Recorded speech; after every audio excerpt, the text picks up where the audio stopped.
Assalamualaikum warahmatullahi wabarakatuh.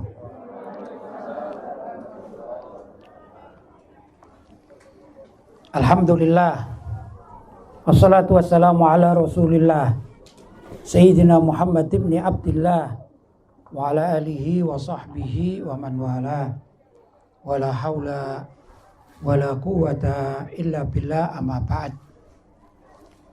Hadratul mukarramin, ma'asyiral asatidza al-kurama, bapak-bapak, ibu-ibu, wali, santri PPTQ An-Nur Gemolong yang dirahmati oleh Allah. Alhamdulillah, pagi menjelang siang hari ini saya bisa bersilaturahim dengan bapak-bapak dan ibu-ibu. Mudah-mudahan silaturahim kita ini dicatat oleh Allah SWT sebagai amal ibadah yang pahalanya dilipat gandakan. Allahumma amin.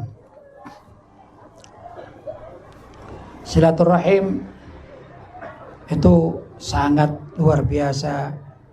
Yazidu fil umri wa yazidu fil rizki. Orang yang senang aktif silaturahim akan menambah umur dan juga menambah rizki.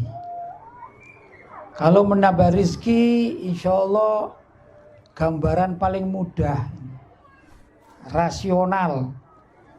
Orang kalau silaturahim mungkin lebih mudah kita gambarkan orang yang mau bertamu, menjalin silaturahim. Itu kan disuguhi minuman, kadang-kadang juga makanan. Dan makanan serta minuman itu yang kita konsumsi saat itu, itulah rezeki yang diberikan oleh Allah SWT kepada kita saat tersebut. Betul ya? Karena yang namanya rezeki itu belum tentu apa yang kita lihat. Dan bukan juga apa yang kita punya, namun kita belum pernah menikmati, itu belum tentu adalah rezeki kita. Contoh misalnya kita punya simpanan uang. Di sini saya tidak bicara halal haram ya. Kalau kita punya simpanan uang di bank misalnya 100 juta. Kalau ditanya, uangmu berapa? Kira-kira jawab berapa? 100 juta. Di mana? Di rekening. Rekening apa? Bank. Ya, bank A, bank B, terserah lah. Tapi apa itu pasti rezeki kita? Belum tentu. Loh kok belum tentu? Walaupun kita sudah terdaftar sebagai nasabah. Ya mungkin saja dikorupsi kan. Ya, dibawa pergi sama pengelola bank kan banyak gitu. Betul? Akhirnya nasabah tidak kebagian apa-apa. Itu walaupun punya simpanan 100 juta tertulis, ada bukunya, ada buktinya, gak bisa memanfaatkan. Namanya bukan rezeki. Tapi air putih yang kita minum sudah masuk di perut kita, itulah namanya rezeki yang diberikan oleh Allah SWT secara nyata. Betul? Nah, orang yang bersilaturahim, ringkasnya orang yang mau bertamu kepada saudaranya, paling tidak diberi apa? Suguhan. Ya, snack atau minuman. Dan minuman itu, snack itu kadang-kadang kita juga dipaksa. Silakan, monggo, monggo. Betul? Sampai kita mencicipinya. Bahkan kadang-kadang kalau itu misalnya suguhannya semangka yang sudah dipotong-potong, nyicipinya bukan satu. Sampai 10 potongan ini masuk semuanya. Itu rezeki yang dipaksa oleh tuan rumah tapi yang enak untuk kita. Itulah namanya yazidu fir rizki, bahwa silaturahim itu nyata menambah rizki. Sedangkan menurut para ulama, bagaimana silaturahim itu menjadi tambahan bagi umur, itu ada 2 pendapat. Pendapat pertama, ya Allah berkenan untuk memanjangkan usia orang tersebut. Kalau misalnya dulu waktu dalam rahim ibunya dicatat, misalnya ini ya, sebetulnya saya lah misalnya, dicatat usia 60 tahun meninggal dunia, misalnya catatannya. Ternyata saya rajin silaturahim. Kan Allah yang menentukan. Yang menentukan hidup dan mati seseorang kan Allah. Tapi Allah juga berkuasa untuk menunda kematian kan. Maka mungkin juga yang semula usia saya 60 tahun meninggal dunia, sekarang kebetulan usia saya 57, berarti jatahnya tinggal 3 tahun. Berhubung silaturahim ke mana ini? Gemolong, maka dicatat oleh Allah enggak jadi tercatat mati usia 60 tahun tapi menjadi 70 tahun misalnya. Kalau Allah menghendaki, Allah ala kulli syai'in qadir. Allah itu berhak dan berkuasa terhadap segala sesuatu, mampu Allah itu. Maka tidak lagi tercatat usia berapa? 60 tapi menjadi 70. Itu takwilan pertama. Takwilan kedua tidak begitu. Usianya tetap. Tapi keberkahan hidupnya ini loh, bahkan lebih berkah daripada yang lebih tua. Kita dengar, khususnya dunia pesantren, dengar seorang imam yang bernama Imam Nawawi. Terkenal ya Imam Nawawi ya. Bahkan kadang-kadang nama imam ini kita adopsi. Namanya Nawawi itu lahir di daerah Nawa. Asli namanya Muhammad Syarafuddin. Kemudian karena lahir di daerah Nawa diberi julukan An-Nawawi.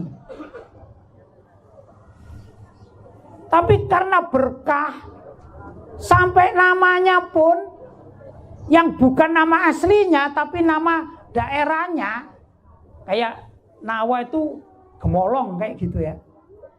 Jadi orang yang lahir di Gemolong namanya Al-Gemolongi. Orang yang lahir di Nawa namanya An-Nawawi. Tapi orang Indonesia luar biasa, punya anak diberi nama Nawawi. Betul? Punya ada kenalan namanya Nawawi? Banyak. Kampung sebelah ada namanya Nawawi.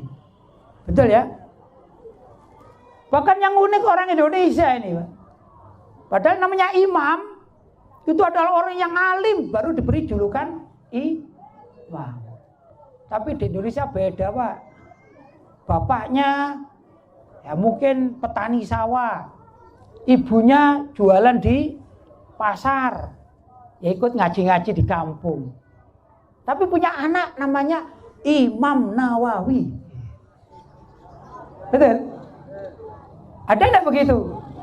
Ada, pasti ada. Yang ingin saya ceritakan bapak-bapak dan ibu-ibu, dulu Imam Nawawi itu mondok. Kayak putra-putra bapak kan mondok ya. Mondok di mana? An-Nur Gemolong ya. Gemolong. Imam Nawawi itu mondok. Tapi mondoknya mungkin beda dengan kita. Imam Nawawi itu belajar agama sampai usia 45 tahun. Tidak boyong dari pesantrennya. Mulai kecil beliau diantarkan oleh ibunya, kemudian belajar pada masyayikh yang hidup saat tersebut sampai usianya 45 tahun. Belum sempat menikah karena tidak sempat memikirkan pernikahan, kemudian beliau meninggal dunia. Usianya berapa? 45 tahun. Itu peristiwanya kurang lebih sebut saja 300 sampai 400 tahun yang lampau. Ya? Sudah berabad-abad tahun yang lampau. Imam Nawawi. Walaupun beliau sudah meninggal dunia, usianya 45 tahun, tapi Allah memberikan keberkahan nama dan keberkahan ilmu. Maka nama dan ilmunya masih terekam, viral sampai hari ini. Bahkan saya yakin di antara orang-orang gemolong atau wali santri yang memondokkan putra anak-anaknya di mana gemolong ini, entah itu tetangganya, entah itu kawan handetolannya, ya. Saya yakin ada 1-2 orang yang namanya Imam Nawawi. Kenapa?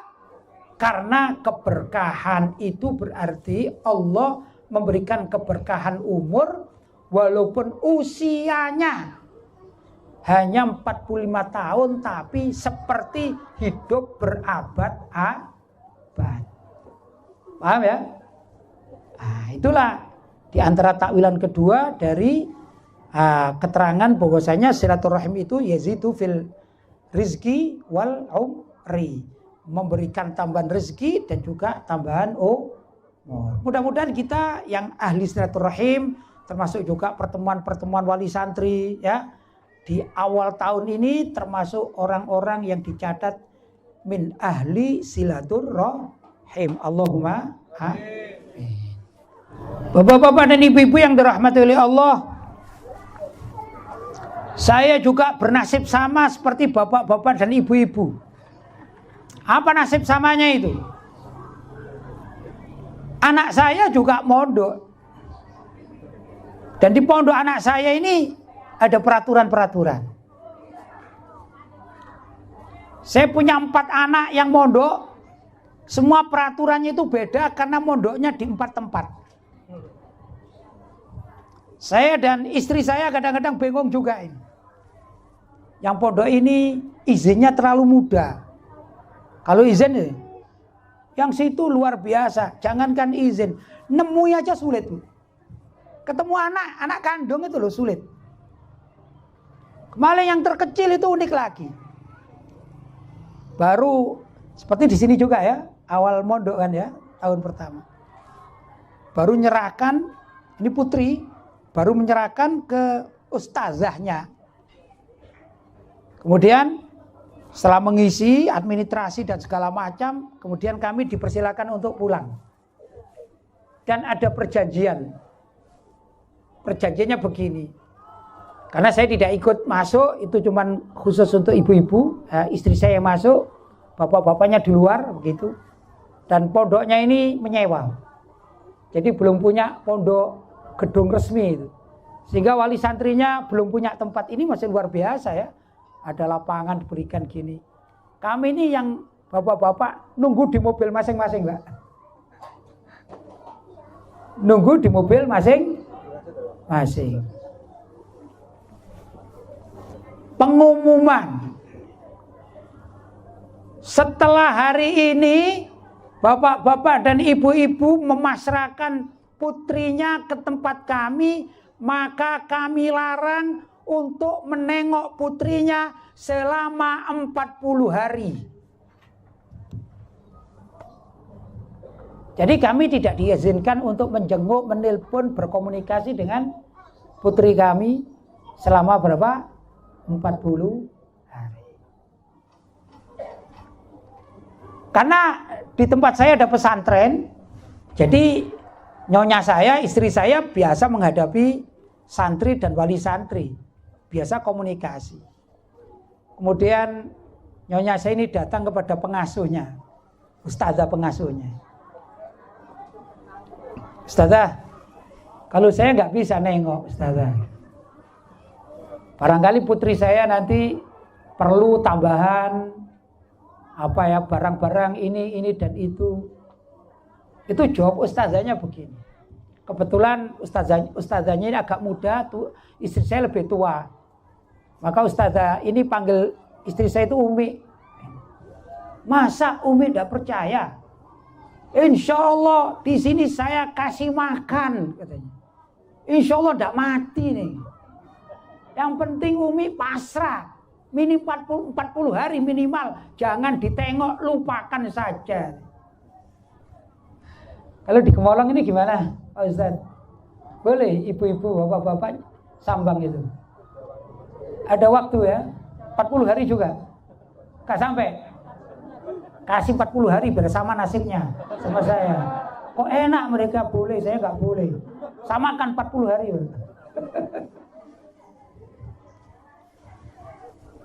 Jadi anak saya ini yang pertama, yang besar pondok. Itu sulit disambangi. Boleh sama pengasuhnya, tapi sulit. Soalnya mondoknya di Yaman. Nah, saya nggak punya duit ya sulit kesananya. Hah? Mondoknya di mana? Di Indonesia. Itu di Yaman masalahnya. Kalau ke sana beli tiket dulu, ya. Yang kedua, kebetulan pengasuhnya itu kawan saya. Terlalu baik hati. Pengasuhnya terlalu baik hati. Waktu putri saya ini ada sedikit sakit pilek. Kebetulan saya dengan istri saya itu sambang. Katanya begini, gak dibawa pulang, gak diobatkan di rumah.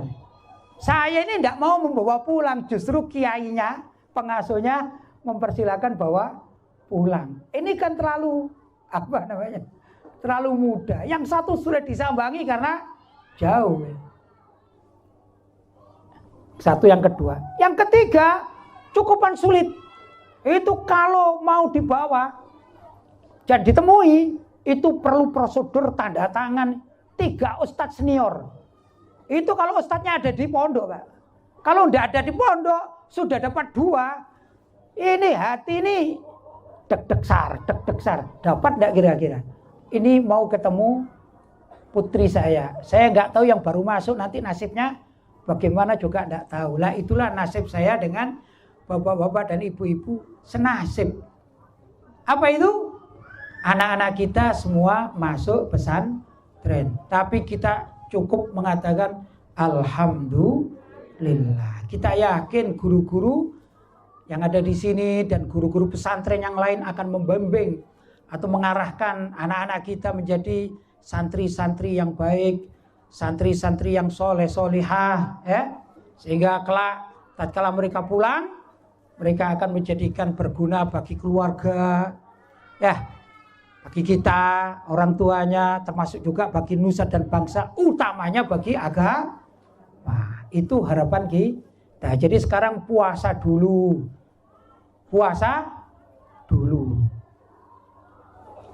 Apakah ada orang semacam kita ini di zaman dahulu kala? Ada. Imam Syafi'i pun demikian. Imam Syafi'i, imam yang mempunyai mazhab Syafi'i itu dulu diantarkan oleh ibunya mengaji kepada Imam Malik bin Anas. Kemudian ditinggal pulang. Ya sudah, dipasrahkan.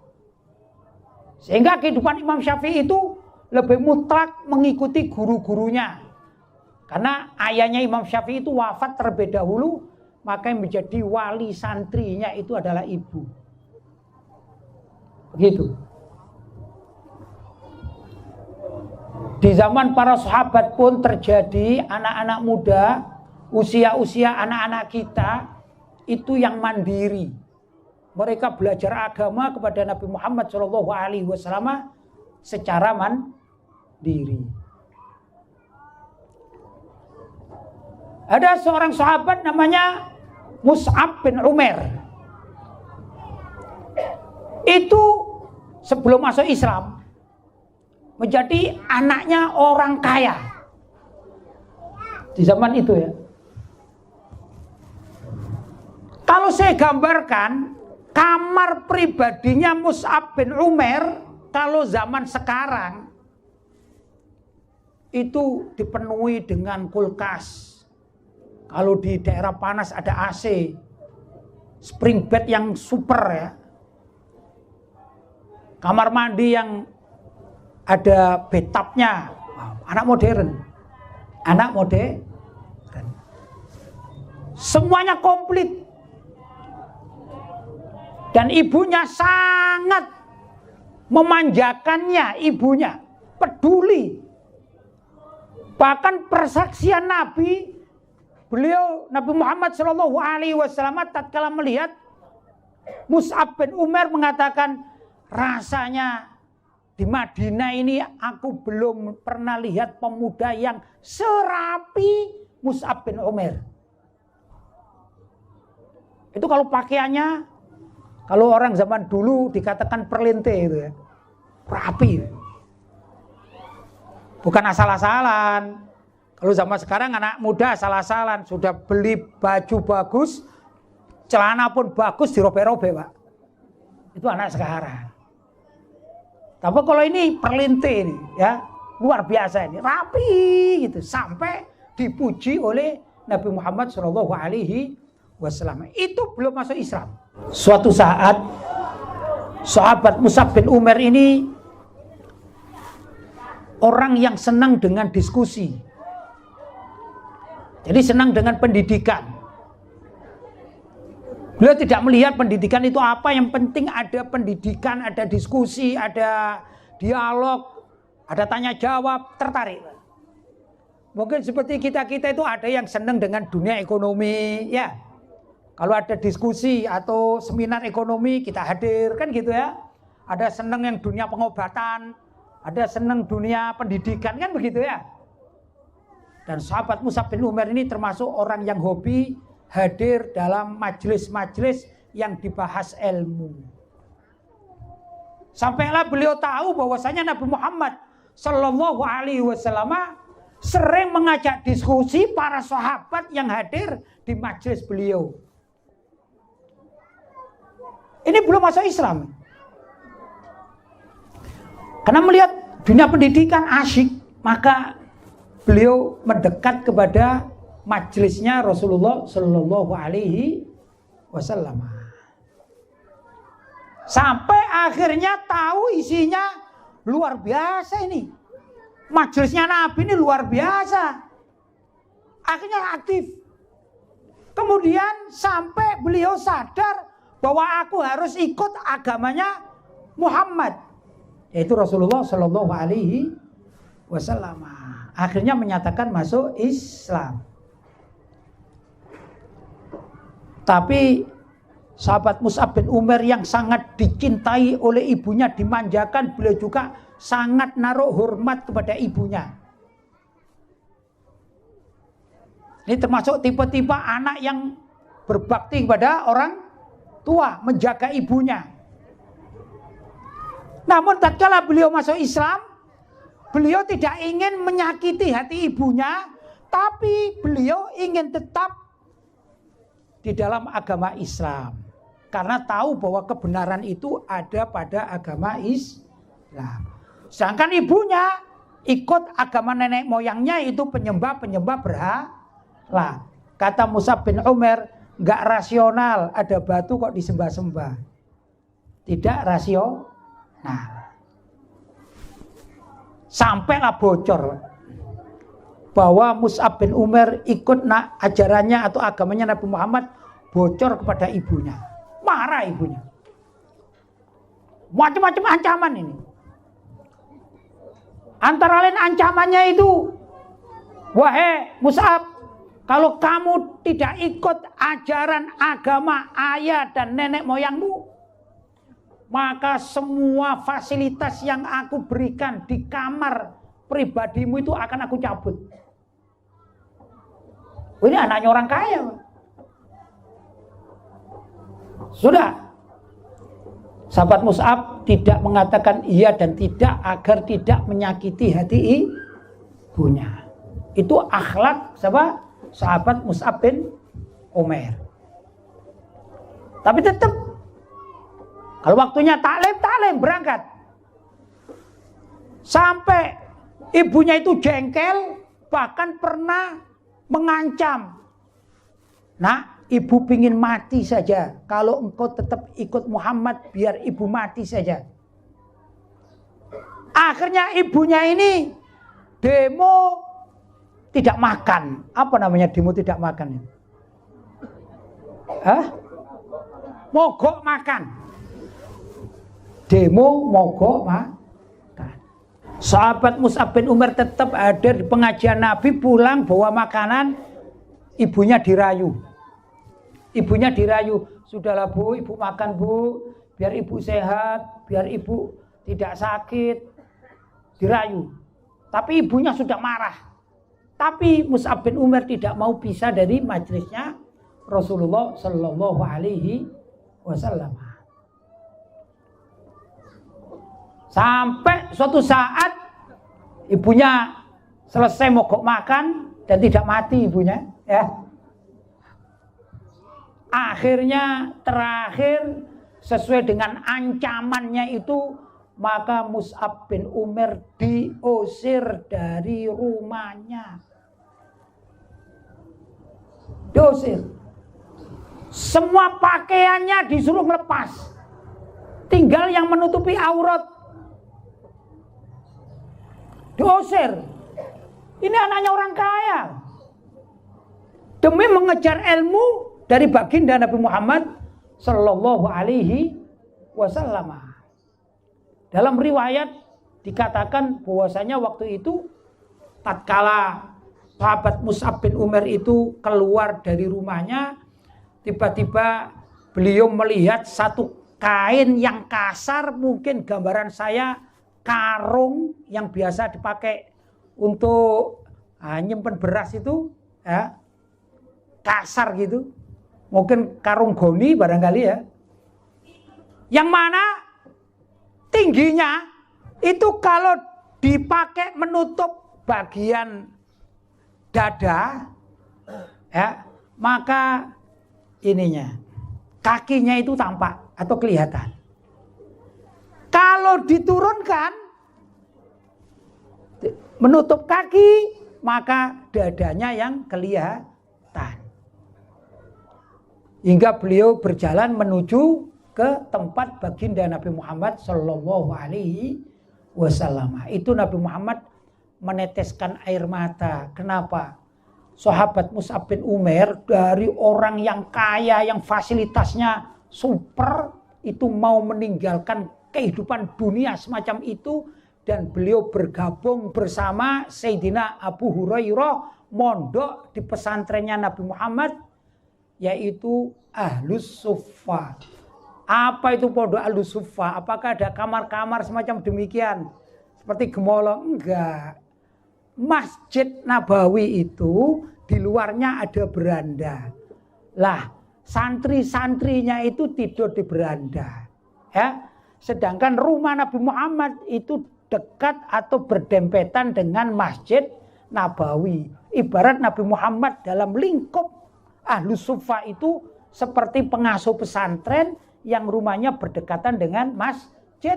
Nanti kalau Nabi Muhammad datang ke masjid, maka para santri yang ada di beranda masjid itu ikut bersama Nabi Shallallahu Alaihi Wasallam mengaji. Itulah pesantren pertama kali di dunia, khususnya pesantren Islam yang ada, yaitu pesantren namanya Ahlus Suffah.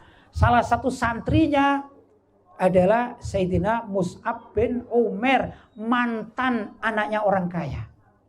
Mantan anaknya orang kaya. Tapi rajin. Dan dikenal fasih. Fasih itu kalau berceramah retorikanya bagus. Tatkala beliau sudah tampak mampu, maka oleh Nabi Muhammad SAW dikirim ke beberapa negara tetangga, maksudnya negara tetangga, untuk mengajak pembesar-pembesar negara-negara itu mengenal Islam.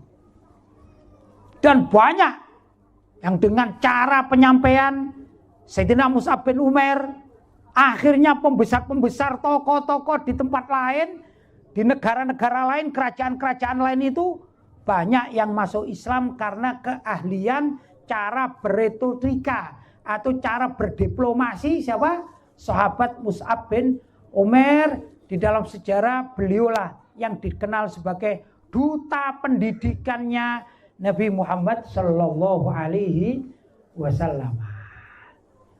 Bapak-bapak dan ibu-ibu yang dirahmati oleh Allah, tentu saya juga, bapak-bapak yang di sini kan ingin sekali ya anak-anak kita seperti siapa? Sayyidina Mus'ab bin Umair yang nantinya menjadi duta-duta pesantren yang mengajarkan Islam di tengah masyarakat. Harusnya bagaimana? Harusnya pertama kita dukung sepenuhnya program pesantren. Khususnya ibu-ibu. Mohon maaf, kalau ada peraturan pesantren yang kira-kira kita kurang tepat, jangan ngeyel. Jangan apa? Ngeyel. Pak Ustadz, anak saya ini sukanya begini Pak Ustadz. Pak Ustadz, masa saya nggak boleh nengok? Pak Ustadz, kalau libur ya jangan sebentar-sebentar. Kasih dong 2 minggu. Akhirnya anaknya diizinkan di rumah ndak belajar, main gadget. Betul? Betul? Kok tahu? Bu, Pak, saya mengasuh pesantren lebih dari 30 tahun. Sudah hafal yang gitu-gitu sih. Saya pulang dari Mekah.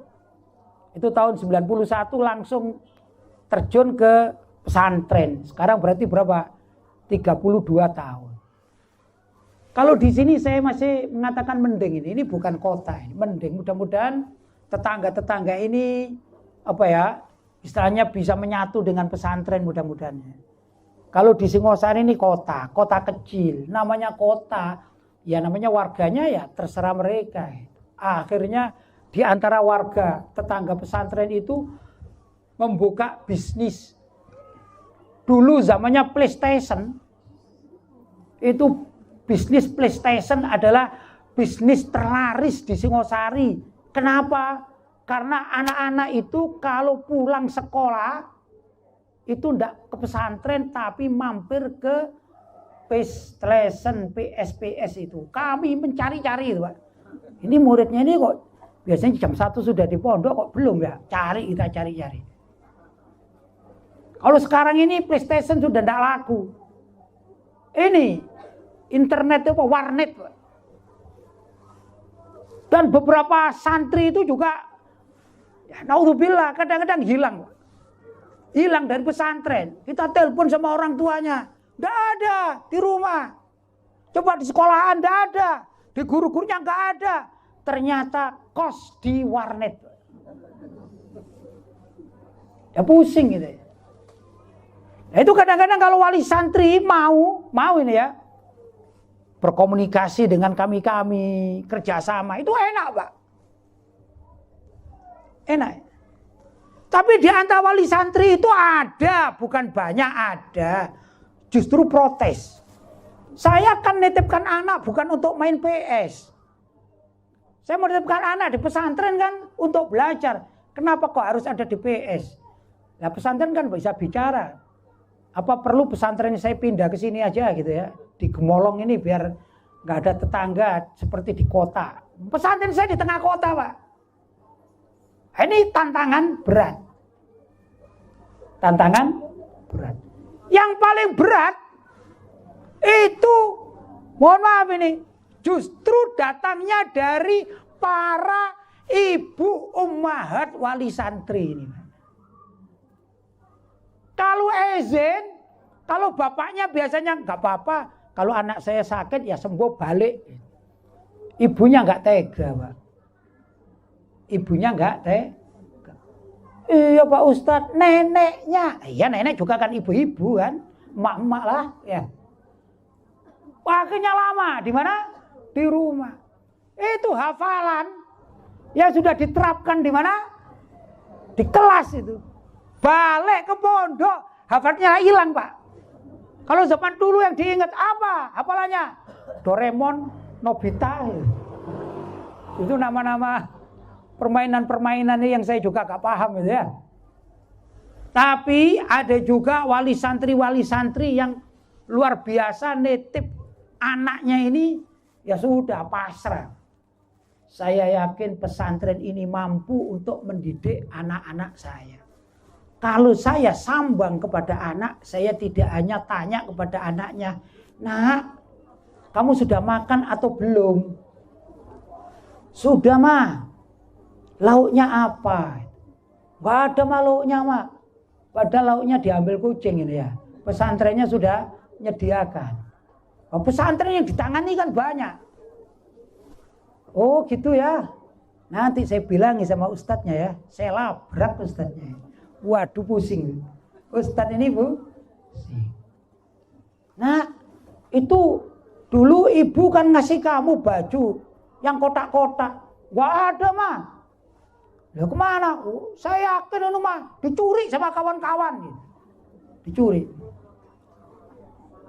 Tahu enggak kemana hilangnya? Saya nggak tahu kalau di sini ada laundry, saya nggak tahu ya. Ini saya cerita beberapa pesantren. Itu sebab anak kita tatkala mencuci, ya, kemudian dia menjemur, mestinya jam 11 siang sudah kering itu diambil, gak diambil sampai sore. Nah itu tawannya yang nyuci juga, kan bingung kawannya, mau jemur di mana, terpaksa, seret, diganti, jatuh di sana. Itu bertumpuk-tumpuk biasanya, betul ya, bertumpuk-tumpuk. Akhirnya praktis, mama kan baik hati. Nah, bilang aja hilang kemana? Gak tahu, curi teman-temannya itu. Padahal males itu anak kita. Itu kalau di beberapa pesantren akhirnya pengurusnya dikumpulkan itu, dikumpulkan baju-baju itu di laundry. Setelah di laundry kan ada nama-namanya, biasanya ada itu, dilelang. Ayo siapa yang punya ini? Saya yang habis laundry, dilelang. Saya ngelondrenya 4.000 misalnya. Kalau mau nebus saya beri harga 4.000. Capek saya ngurusinya, yang 1.000 untuk ustadznya. Ada kayak seperti itu ya? Kadang ada, Pak. Jadi kalau kita ini melihat suatu hal yang menurut kajian kita, para ummahat, ibu-ibu dan juga para bapak-bapak yang standarnya standar rumah, itu jangan disamakan dengan standar pesantren. Jelas ya? Jelas? Kok saya bisa bicara gini? Loh, saya ini loh pengalaman 32 tahun ngurusi pesantren, jadi setengah hafal saya. Ya. Kita pasrahkan kepada gurunya dan kita ikhlas. Loh, kalau saya gimana? Kalau bajunya anak saya hilang, biasa. Ya belikan aja lah. Cuman saya kalau belikan baju pakaian untuk anak-anak ya pesantren itu yang layak tapi jangan yang mahal. Begitu, yang layak tapi jangan yang mahal. Kalau ada baju umumnya harga 75.000, tapi di pasar itu harganya 30.000, maka ndaklah kita kalau membelikan baju cari yang harganya 50.000. Kalau yang 75.000 kalau hilang ya lumayan eman juga ya, sayang juga. Yang 20.000 atau 30.000 terlalu jelek untuk anak kita, mungkin kasar, tidak enak. Cari yang harganya berapa? 50.000, lumayan enak. Kalau hilang ya nggak masalah. Begitu cara berpikir kita memondokkan para anak-anak kita. Kalau para guru yang saya tahu persis, itu mereka peduli kepada putra-putra kita mulai sebelum subuh. Anak kita dibangunkan, diajak ngaji. Habis itu waktu sarapan pun ada waktunya, itu ada guru-guru yang kontrol. Terus sampai akhir nanti biasanya pendidikan di beberapa pesantren itu paling tidak jam 9 malam, dan para santri itu tidurnya biasanya sampai jam 11 malam, itu pun guru-guru sama tetap kontrol. Begitu di beberapa pesantren termasuk di tempat saya. Coba jam kantornya mulai jam berapa, Bu? Guru-guru ini ngantornya jam berapa? Mulai kalau subuhnya di sini 4:30, Berarti ngantornya mulai jam 4 pagi, selesai ngantor jam 11 malam. Saya tanya, ini bapak-bapak guru ini, mohon maaf ya, mungkin pengalamannya sama dengan saya. Itu gajinya sesuai UMR atau enggak, Pak? Sama sekali enggak mencukupi UMR. Kalau di Malang itu UMR pegawai-pegawai pabrik itu sekarang 3 juta, Pak. Guru-guru pesantren ini digaji 2 juta sudah banyak itu. Ya enggak? Tidak sesuai dengan UMR. Itu kerjanya kalau pabrik berangkat habis sarapan masuk jam 7 pulang maksimal jam 5. Gajinya berapa? Bisa 3 juta bahkan lebih. Guru pesantren mulai jam berapa tadi? Jam 4 pagi, tidur jam berapa? Jam 11 malam kalau nggak ada tamu, Pak. Saya kemarin juga tidur di pesantren. Semalam tidur di pesantren. Malam hari saya tengok masih ada. Apa tuh? Jaga tamu. Berarti jam lemburnya tambah. Itulah dunia pesantren. Kita sudah enak. Anak-anak kita yang nakal-nakal, banggel-banggel itu di pesantren pulang jadi anak baik. Yang semula ngajinya sulit masuk pesantren 2 tahun, 3 tahun pinter ngaji. Coba ngaji sama kita sendiri. Gak jadi. Betul? Betul? Kita titipkan pada pesantren, jadi. Itu pun mohon maaf, pengalaman ini. Kadang-kadang kita sebagai wali santri, itu bayar syahriah telat. Betul? Oleh pesantren, misalnya, tanggal 10 wajib selesai tuntas. Itu tanggal 30 baru bayar kadang-kadang. Ada ya begitu kan? Kalau hitungan nasi, wah itu kan nasi. Saya cerita di Singosari karena saya tahu Singosari. Di Singosari orang makan di warung itu rata-rata antara 10.000 sampai 15.000. Sekali makan satu piring. Itu tanpa ngopi loh ya. Apalagi yang rokok. Itu cuman murni nasi sama lauknya yang paling murah. Berapa? 10.000 sampai 15.000. Pesantren-pesantren di Singosari yang saya lihat, saya kaji, saya enggak tahu di sini karena enggak tanya tadi ya. Itu dari pesantren menghargai satu piring nasi cuman 6.000, 7.000. Yang 3.000 gratis. Itu pun kadang-kadang pihak pesantren masih di protes sama wali santri. Ada yang demikian. Anak saya kok, anak saya. Nah coba misalnya ibu-ibu dan bapak-bapak ini kalau mondokan di Gemolong ini 1 bulan kasih uang gurunya 1 miliar. Insya Allah beres semua itu. Ada Pak Ustadz yang bayar gitu Pak Ustadz? Ada. Bayar doa 1 miliar ada. Kalau bayar uang belum ada. Jadi kita harus adil, ya enggak? Kita harus adil. Lah anak kita ini kalau di rumah, coba kalau enggak percaya.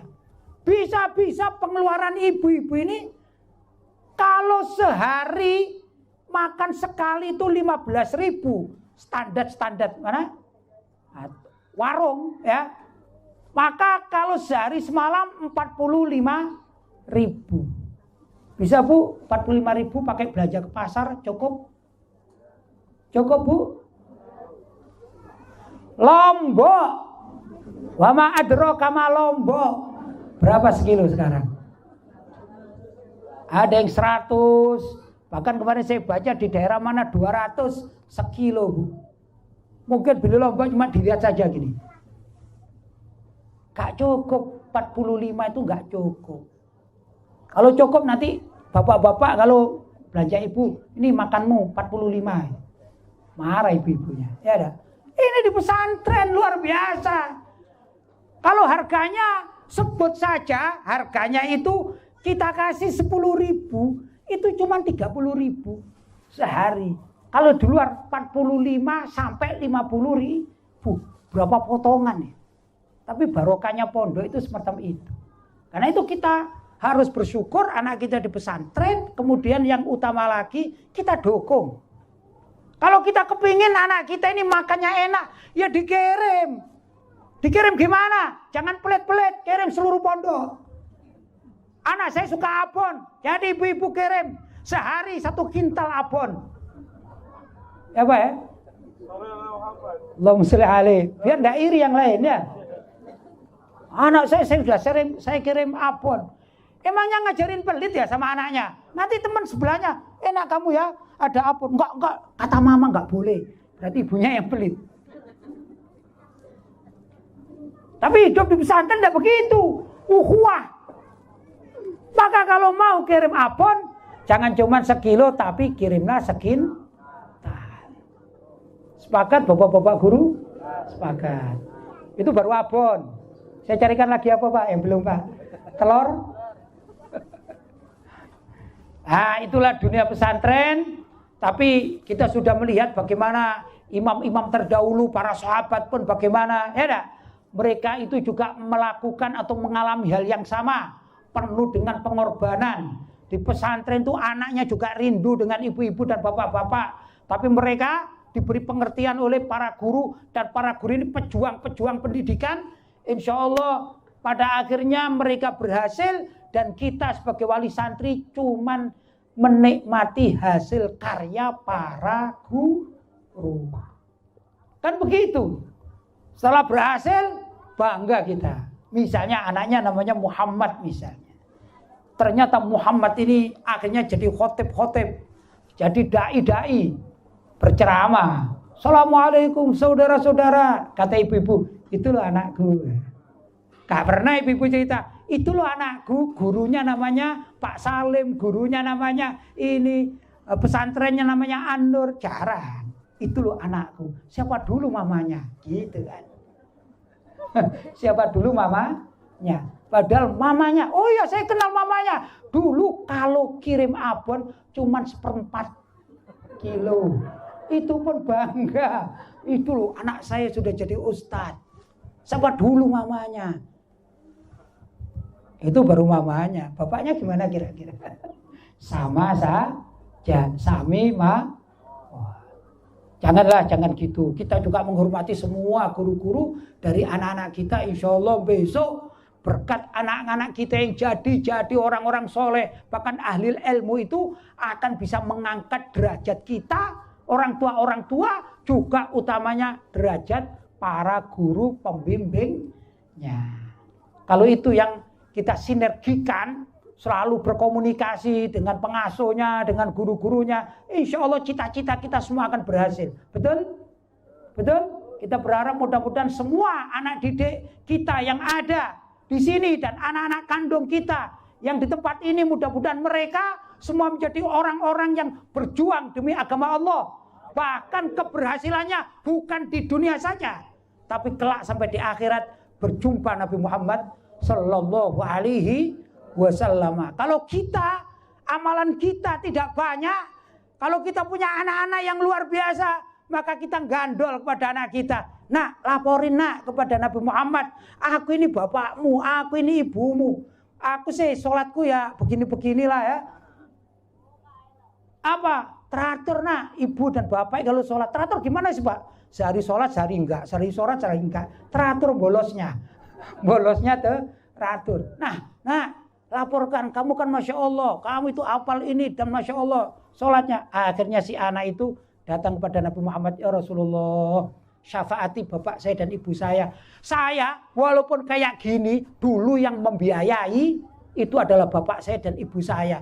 Bapak saya cari duit, ibu saya yang kirim abon 1 kintal. Dan perlu ketahui ini guru-guru saya semuanya. Memang ada guru-guru saya ini yang ya dalam kutip salah itu pasti namanya manusia. Tapi mereka adalah guru-guru pembimbing saya. Kalau saya, wahai Nabi Muhammad, engkau syafaati bisa masuk surga. Bagaimana dengan guru-guru saya?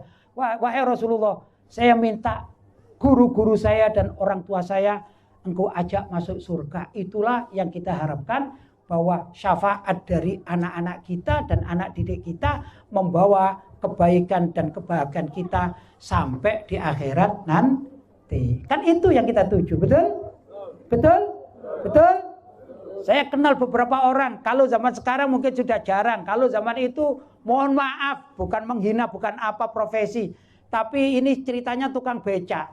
Ceritanya tukang becak. Namanya tukang becak kan macam-macam. Yang khusyuk-khusyuk, tapi yang nggak sholat juga banyak. Ya dah? Karena capek.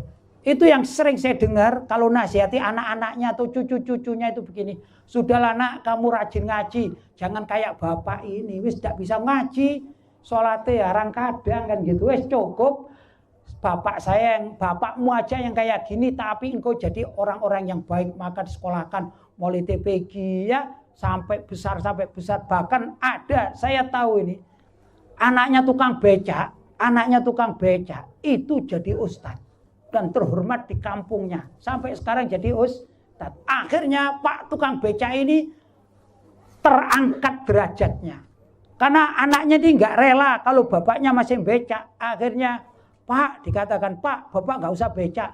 Bapak cukup jaga musola. Sudah di musola saja. Urusan makan biar saya tangguh. Akhirnya bapaknya jadi takmir musola. Yang semula jadi tukang becak akhirnya jadi takmir musola. Demikian sampai beliau ini wafat. Wafatnya ini luar biasa, yang ikut memakamkannya ini ya. Ini banyak. Kenapa kira-kira? Pertama, anaknya menjadi seorang ustadz. Masyarakat menghormati anaknya. Masyarakat, saya tidak mengatakan Allah di sini ya. Masyarakat menghormati anaknya karena penampilan di tengah masyarakat si anak ini jadi ustadz. Dan semua masyarakat pernah mengaji pada ustadz ini. Begitu ayahnya ustadz wafat, semua pada melayat. Tapi yang dapat keberkahan siapa? Pak tukang becak. Andai kata anaknya nggak jadi ustadz, tukang becak tetap jadi tukang becak. Kalau meninggal dunia paling yang melayat 10 orang. Ya, berhubung ini bapaknya dari ustadz, walaupun tukang becak itu yang melayat banyak. Pertanda apa? Orang ini juga dimuliakan oleh Allah Subhanahu wa Ta'ala karena mengajikan anaknya sampai menjadi ustadz. Begitu kurang lebih yang pernah saya alami. Saya tahu, saya tidak menyebut namanya, ya. Bahkan satu lagi terakhir, ada narapidana, Pak. Gara-gara narkoba. Bapaknya itu narapidana gara-gara narkoba. Sama ibunya itu mau cerai. Kemudian anaknya ini mau boyong dari pesantren, saya bilang jangan-jangan dulu. Kamu damaikan. Ini sudah kelas 6 dunia. Ya. Saya bilang jangan-jangan. Kamu harus jadi ustadz dulu di sini. Setelah kamu jadi ustadz, nanti damaikan ayah dan ibumu. Akhirnya anak ini datang ke penjara. Bapaknya dinasihati. Karena anaknya khusyuk, bapaknya malu. Akhirnya bapaknya tobat di penjara. Tobat di penjara. Sama anaknya dikirim sajadah, dikirim baju koko, dikirim ini. Akhirnya di penjara ini menjadi orang yang soleh. Kemudian setelah selesai masa tahanannya, didamaikan oleh anaknya. Ibunya dirayu juga. Bu, masa bu, saya nanti gimana gak punya bapak sama ibu, masa bapak sama ibu bercerai, rujuk aja lah, untungnya begitu. Ya kalaupun bapak dan ibu gak seneng rujuk, ya paling enggak saya dan adik-adik saya ini masih punya pegangan lah, begitu. Alhamdulillah mau rujuk. Ya. Terus lama-lama ustadz ini adiknya juga dipondokkan, mondok-mondok. Seingat saya 4 anak laki-laki ini jadi ustadz semua, sekarang bikin pesantren. Kemudian bapaknya almarhum, ibunya masih ada, ibunya dirawat oleh anak-anaknya yang 4 bikin pesantren. Luar biasa. Padahal dulu bapaknya narapidana. Nah, itu karena anak membawa berkah bagi orang tuanya. Mudah-mudahan kita juga demikian, anak-anak kita akan membawakan berkah bagi kita. Kalau kita alhamdulillah misalnya sudah soleh, berkat anak-anak kita yang soleh, kita akan bertambah soleh. Allahumma amin. Kalau kita kemarin jadi orang-orang biasa, mudah-mudahan kita menjadi orang yang soleh. Berkat anak-anak kita. Kalau kemarin mohon maaf, mungkin kita ini luput di hadapan Allah. Nakal di hadapan Allah. Banyak maksiatnya di hadapan Allah. Mudah-mudahan berkat anak kita yang mondok, anak kita soleh, kita malu kepada Allah. Maka kita menjadi orang yang ahli bertaubat. Karena pengaruh lingkungan baik anak-anak kita. Barangkali itulah dikatakan anak itu adalah pembawa barokah. berkah. Tapi kadang-kadang anak itu pembawa celaka. Mudah-mudahan bukan itu anak kita. Naudzubillah min dzalik. Bapak-bapak dan ibu-ibu yang dirahmati oleh Allah, karena waktu juga sudah agak siang, saya mohon diri. Mudah-mudahan apa yang saya sampaikan ada manfaatnya. Mungkin ada kata-kata saya, permisalan saya yang kurang tepat, kurang bisa dimengerti atau kurang bisa diterima oleh bapak-bapak dan ibu-ibu. Saya mohon maaf yang sebesar-besarnya. Hadza ma aqulu lakum wal afu minkum. Wassalamualaikum warahmatullahi wabarakatuh.